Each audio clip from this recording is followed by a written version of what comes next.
이런 이야기가 있습니다. 한 목사님께서 한 세미나에 참석을 하시게 되었어요. 세미나에 참석해서 이제 그곳에서 이제 잠을 자면서 참석해야 되는데 방을 쓰려고 보니까 방에 다른 분과 함께 사용하게 되어 있습니다. 그래서 이제 그분과 함께 이제 방을 사용하게 되는데 이렇게 쳐다보니까 인상이 별로 좋지를 않아요. 인상이 꼭 사기꾼 같기도 하고 도둑놈 같기도 하고 그래요. 그래서 이 목사님께서 화장실을 가거나 밖에 움직일 때마다 마음이 편치 않습니다. 혹시 내 소지품을 뒤지는 거 아닌가? 내 지갑이 제대로 있나? 내 시계가 제대로 있나? 영 마음이 움직일 때마다 마음이 불편합니다. 그래서 도저히 참지 못하고 다음날 아침이 되었을 때 이제 그 프론트에 가서 직원한테 귀중품들을 맡겼어요. 맡겼더니만 직원이 빙그레 웃더랍니다. 그래서 왜 웃냐고 그랬더니 목사님 뭐 같은 방 쓰는 그 손님도 방금 전에 다 맡기고 갔다고. 그러니까 서로가 서로를 못 믿는 거예요. 나도 저 사람이 내 거 가져가면 어떠나, 저 사람이 믿을 만한가? 아유 못 믿겠다라고 생각을 하는 거고, 똑같이 그 사람도 나를 못 믿고 있는 거지요. 여러분 생각해 보면 우리가 사는 삶이 그런 거예요. 서로가 믿지 못하는 세상, 참 얼마나 불행한 세상입니까? 우리가 살아가는 세상은 실은 믿음이라는 것 위에 세워진 세상입니다. 여러분이 지금 여기 앉아서 예배 드리는 것도 믿음이 있는 거예요. 무슨 믿음입니까? 이게 무너지지 않을 거라는 믿음. 이 건물이 튼튼하다라는 믿음이 있으니까 앉아 있는 거예요. 여러분이 운전해서 오셨습니까? 운전해 오실 때도 믿음이 있었어요. 무슨 믿음입니까? 내가 차선을 지켜서 가면 다른 차들도 차선을 지킬 것이라는 믿음. 내가 신호를 지키면 다른 차들도 신호를 지킬 것이라는 믿음. 내가 파란불일 때 지나가면 다른 신호가 빨간불이면 다른 차가 지나오지 않을 거라는 믿음. 그 신뢰가 있었기 때문에 운전을 할 수 있었던 거예요. 우리가 병원에 가서 치료를 받아도 의사가 나를 죽이는 게 아니라 나를 살리기 위해서 약을 처방하고 나를 살리기 위해서 치료할 것이라는 믿음이 있으니 따라가는 거 아니겠습니까? 수술대 위에 올라가는 거 아니겠어요? 내 몸을 내어 맡기는 거 아니겠습니까? 우리가 차를 타고 우리가 기차를 타고 비행기를 타도 내가 탄 이 차와 비행기와 기차가 내가 원하는 목적지로 데려갈 것이라는 믿음이 있으니까 타고 있잖아요. 관공서에 가면 공무원들이 우리를 위해서 봉사할 거라는 믿음, 다 믿음입니다. 여러분 돌이켜보면 그게 없으면 우리는 세상을 살아갈 수가 없는 거예요. 그렇기에 우리가 살아가는 삶에 있어서 불행한 삶은 서로 믿지 못하는 삶인 겁니다.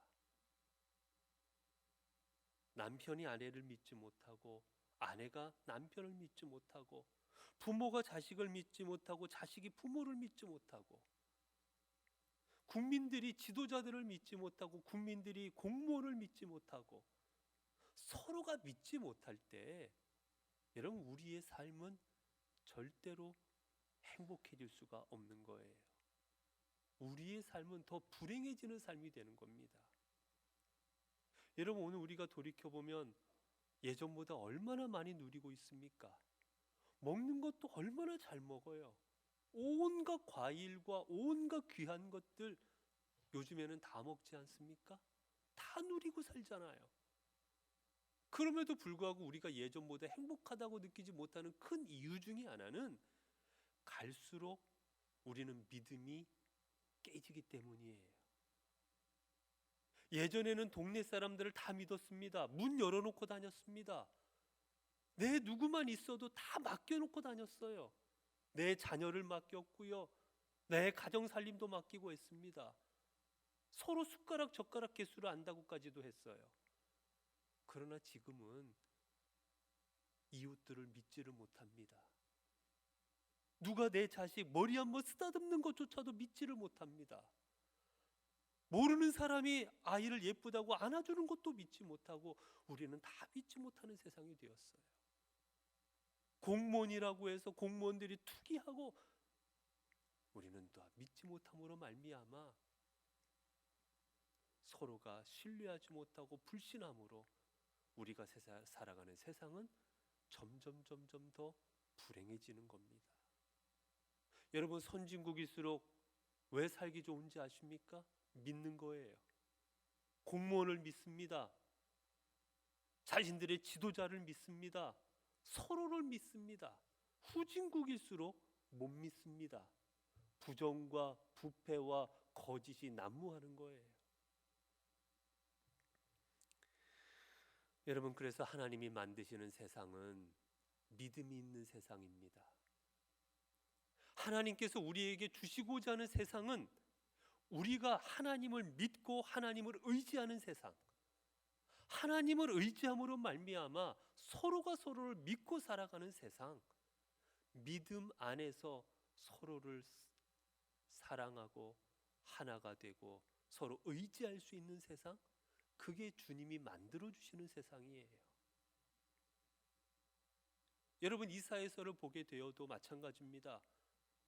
하나님이 세우시는 세상은 사람들과의 뿐만이 아니라 하나님으로 말미암아 자연과도 서로 믿음이 있는, 나를 잡아먹지 않을 것이라는, 서로 해치지 않을 것이라는 믿음의 관계로까지 이어지는 게 바로 하나님이 지으시는 세상이다라고 이사야서는 말하고 있습니다.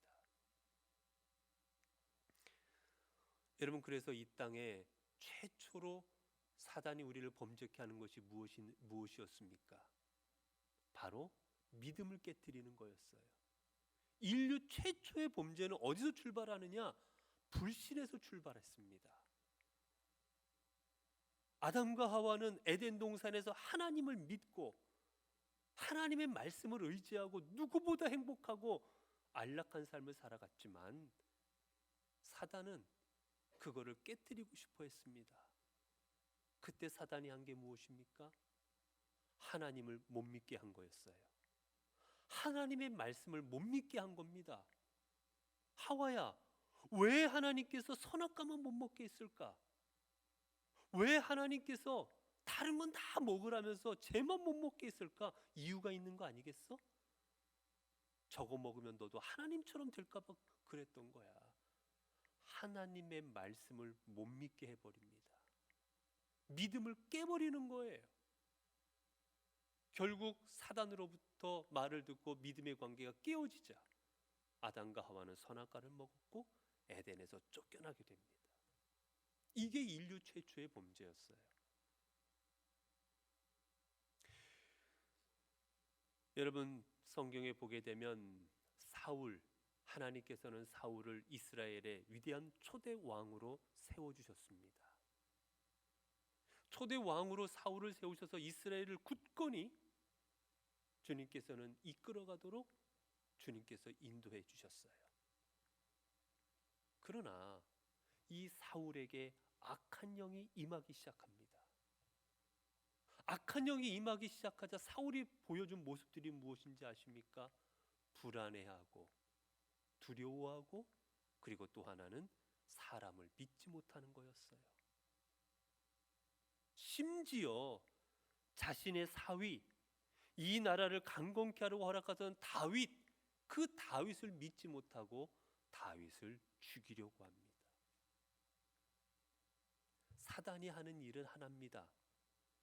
믿음의 관계를 깨트려 버리는 거예요. 서로 못 믿고 서로 불신하고 서로 갈라지게 만드는 것, 깨어지게 만드는 것, 그게 사단이 하는 역할입니다. 성경에 하나님 앞에 선택받고 하나님의 귀한 선택하신 족속의 언약을 받았던 사람이 바로 아브라함입니다. 왜 수많은 사람들, 아니 아브라함보다 더 뛰어났던 민족을 이룰 만한 제목감들이 그렇게 많았는데 왜 하나님은 보잘것없는 아브라함을 통해서 그 귀한 언약의 민족을 삼아 주셨을까? 성경은 말합니다. 창세기 15장 6절을 보면 아브라함이 여호와를 믿으니 여호와께서 이를 그의 의로 여기시고. 다른 게 아니에요. 아브라함에게는 믿음이 있었기 때문입니다. 먼저는 하나님의 선제적인 선택하심이 있으셨고, 하나님의 선제적으로 그를 선택하셨고, 또한 그가 그렇게 세움받을 수 있었던 건 나를 선택하신 하나님에 대한 바로 믿음이 있었기 때문이에요. 하나님이 나와의 언약을 세우셨으니 언약을 지켜주시고 인도하여 주시고 보호하시고 나를 주장할 것이라는 그 믿음이 있었기에 하나님은 그를 더욱더 하나님의 사람으로 사용하시는 거였습니다. 그에게는 놀라운 믿음이 있었지요. 여러분, 하나님께서 그에게 백세 주셨던 아들 이삭을 하나님께 제물로 바치라 명령을 하십니다. 여러분, 말도 안 되는 명령이에요. 주님이 주셨습니다. 그런데 바치랍니다. 나이도 이제 열 몇 살 다 키워놨습니다. 이 아들을 제물로 바치라는 거예요. 그런데 놀랍게도 아브라함은 이 아들을 제물로 바칩니다. 어떻게 그런 일이 벌어질 수 있습니까? 이유는 아브라함은 믿었기 때문이에요. 누구를 믿습니까? 자신을 선택하신 하나님을 믿었고, 나와 언약을 세우신 하나님과의 언약을 믿었기 때문이에요. 분명 이 자식 이삭을 통해서 하나님의 놀라운 민족을 이루어 가실 것이라고 약속해 주셨습니다.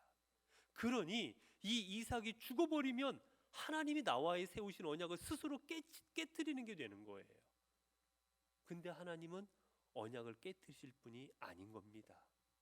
이 믿음이 있었기에 분명 하나님께서는 아들 이삭을 죽이지 아니하실 것이고, 혹 무슨 일이 있더라도 아들 이삭을 살리실 것이어서 이 아들을 통해 민족을 이루실 것이라는 그 언약을 이루어 가실 것임을 확신하였기에, 믿었기에 그는 자식을 바칠 수가 있었던 겁니다. 오늘 우리에게 필요한 것이 바로 이 믿음인 겁니다. 주님께서 십자가에 달려서 이제 돌아가신 후에 사흘 만에 부활하셨습니다. 그리고 부활하신 다음에 그 부활하신 몸을 자신의 무덤에 찾아온 여인들과 그리고 제자에게 보여주셨어요. 그 부활의 소식을 알려주셨습니다. 이 부활의 소식을 들은 제자들, 그러나 이 주님이 다시 살아나셨다라는 것을 믿을 수가 없습니다. 어떻게 죽은 사람이 살아날 수가 있고, 어떻게 무덤에 장사 지낸 사람이 부활해서 걸어 다닐 수가 있고 나타날 수가 있느냐? 이성적으로, 도대체 상식적으로 납득할 수 없는 일이기에 제자들은 그 말을 믿지를 못합니다. 그래서 주님이 부활하셨음에도 불구하고 그들은 다락방에 모여서 문을 꼭꼭 잠궈 놓고 그들은 숨어 지냅니다. 그리고 그 가운데 두려움과 불안 속에 떨고 지냅니다. 그러자 주님께서 그들에게 찾아가십니다. 그리고 친히 부활하신 몸을 제자들에게 보여주십니다. 그러자 그제서야 비로소 제자들은 여인들이 들려줬던 이야기들이 그게 그저 헛된 이야기가 아니었구나, 진짜로 예수님께서 부활하셨구나 깨닫고 그들은 우리가 주를 보았노라 기쁨 가운데 외칩니다. 우리가 주를 보았노라, 예수 그리스도께서 부활하셨노라 외쳤던 거예요. 그런데 이 놀라운 역사적인 자리에 유독 무슨 일이 일어났는지 모르겠지만 한 사람이 없었습니다. 제자 중에 바로 도마였지요. 도마는 그 자리에 없었기에 부활하신 주님을 만나지를 못하였습니다. 그러자 우리가 주를 보았노라 외치는 제자들에게 도마는 이렇게 말을 합니다. 25절을 보면 내가 그의 손에 못자국을 보며 내 손가락을 그 못자국에 넣으며 내 손을 그 옆구리에 넣어보지 않고는 믿지 아니하겠노라. 도마는 상식선에서 말합니다. 아니 말이 됩니까? 어떻게 예수님이 살아나신다는 게 말이 안 됩니다. 내가 정말 믿으려면, 나는 부활하셨다면 정말 주님이, 나는 그걸 만져봐야 되겠습니다. 내가 손으로 만져서 확인해봐야 되겠습니다. 그렇지 않고는 나는 믿지 못하겠습니다라고 이야기하고 있어요. 여기에서 믿지 아니하겠노라, 이 말은요, 여러분 원어를 보게 되면 부정을 두 번이나 사용하는 거예요. 즉 나는 절대로 믿지 못하겠노라, 나는 결코 믿지 못하겠노라, 말이 되는 소리냐고, 난 절대로 못 믿는다고, 그 마음을 그렇게 표현하고 있는 겁니다. 이제 믿지 못하겠다고 고백한 이 일이 있은 후 여드레, 즉 8일이 지난 어느 날 예수님께서 다시 제자들에게 찾아오십니다. 26절에 보게 되면 예수께서 오사 가운데 서서 이르시되, 예수님께서 이미 제자들에게 한 번 오셨어요.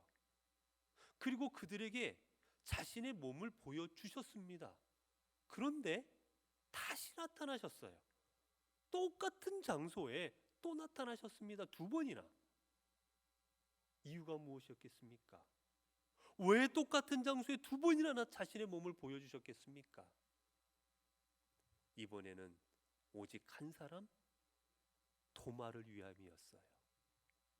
이전에는 제자들에게 보여주시기 위함이었지만, 이번에는 제자들이 아닌 단 한 사람, 자신의 부활을 믿지 못하고 있는 그 도마를 위해서 친히 자신의 부활하신 몸을 보여주러 나타나신 겁니다. 여러분, 여기서 우리는 놀라운 사실 하나를 우리는 깨닫게 됩니다. 여러분, 도마가 뭐가 이쁩니까? 아니 제자들에게 다 보여주셨는데, 아니 제자들뿐만이 아니에요, 여인들도 부활하신 예수님을 만났는데, 주님께서 부활했다는 걸 믿든 믿지 않든 부활한 건 사실인데, 이거를 믿지 못하고 있는 도마. 게다가 이미 예수님께서 이 땅에 계실 때 내가 죽었다가 살아날 나실 거리라는 것을 수없이 그들에게 가르쳐 주셨건만, 그 말을 깨닫지 못한 도마가 어리석은 거 아니겠어요? 도마가 불신앙을 갖고 있는 거 아닙니까? 도마가 못된 제자 아니에요. 그런데 그 못된 제자, 이 못난 제자, 이 믿음 없는 제자, 그 제자를 믿음을 주시고자, 그 제자를 다시 세워주시고자 주님은 친히 부활하신 몸을 다시 보여주러 찾아오셨던 겁니다. 여러분, 그렇습니다. 주님은 주님을 필요로 하시는 곳이라면, 주님이 계셔야 되시는 곳이라면, 주님으로 인하여만 해결받을 수 있는 일이 있는 곳이라면, 그로 인하여 당신들의 자녀들이 고통받고 있다면 주님은 그곳이 어디든지 찾아가시는 분이십니다. 그리고 찾아가셔서 당신의 자녀들을 세우시는 분이십니다. 그리고 당신의 자녀들을 도우시는 분이십니다. 그곳이 비록 어느 장소가 될지라도 말이지요. 그래서 다윗은 시편 139편 8절 10절에서 이렇게 고백하지요. 내가 하늘에 올라갈지라도 거기 계시며 수월에 내 자리를 펼지라도 거기 계시나이다. 내가 새벽 날개를 치며 바다 끝에 가서 거주할지라도 거기서도 주의 손이 나를 인도하시며 주의 오른손이 나를 붙드시리이다. 내가 저 지옥 끝에 가 있을지라도, 내가 저 바다 끝에 가 있을지라도, 하늘 끝에 가 있을지라도, 어디 가 있을지라도 하나님은 나에게 찾아오셔서 나와 함께 해주십니다라고. 다윗은 이 믿음의 고백이 있었기에 그가 비록 사망의 음침한 골짜기 걸어갈지라도, 비록 원수들이 나를 애워쌀지라도, 비록 자신이 감당치 못할 수많은 일들이 벌어질지라도 그는 온전한 믿음의 길을 걸어갈 수가 있었던 겁니다.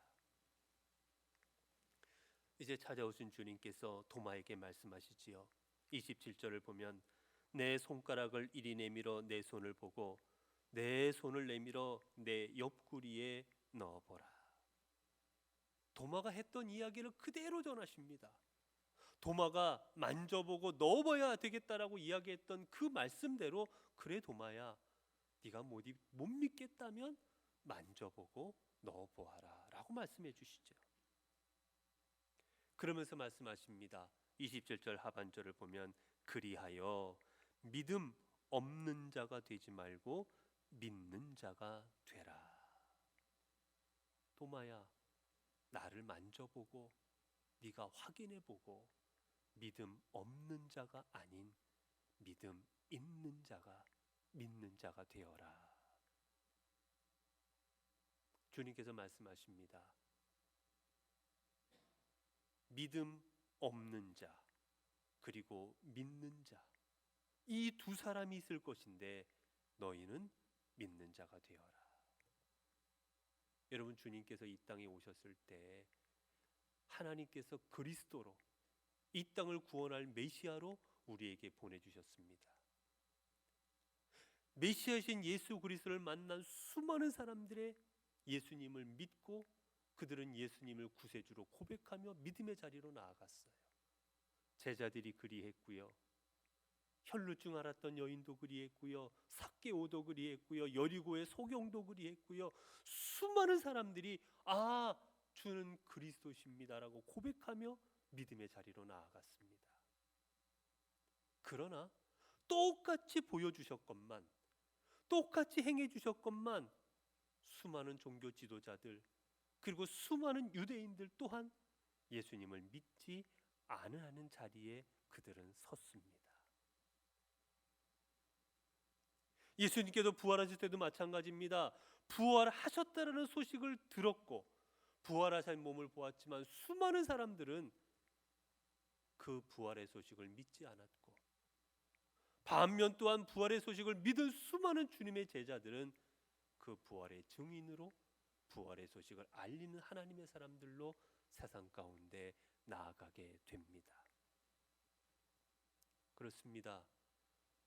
여러분, 이 땅에는 주님을 믿는 자가 있고 주님을 믿지 않는 자가 있습니다. 내가 어느 자리에 설 건가? 그것은 바로 우리의 몫인 것이지요. 여러분, 이제 주님께서는 너는 믿는 자가 되라 하셨는데, 그럼 과연 우리가 무엇을 믿는 자, 도마에게 무엇을 믿는 자가 되라 하신 겁니까? 그것은 바로 단 하나, 부활입니다. 도마야, 부활을 믿는 자가 되어라. 내가 너희를 위하여 십자가에 달려 죽었고 그리고 너희에게 소망을 주고자 다시 부활하였음을 믿는 부활의 믿음을 가져라라고 말씀하시는 거예요. 여러분, 우리가 부활의 신앙을 갖는 것, 부활을 믿는 것, 이게 왜 그렇게 중요합니까? 그저 예수님께서 이 땅에 왔다가 우리에게 구세주가 되시고 돌아가셨다, 그러면 되지 왜 부활하신 것을 꼭 그렇게 믿어야만 합니까? 죽었다가 살아났다라는 이 말도 안 되는 것 같은 사실을 우리는 왜 역사적인 사실로 받아들이고 우리도 부활할 것임을 고백해야만 합니까? 여기에는 큰, 하나님께서 주시는 큰 가르침이 있습니다.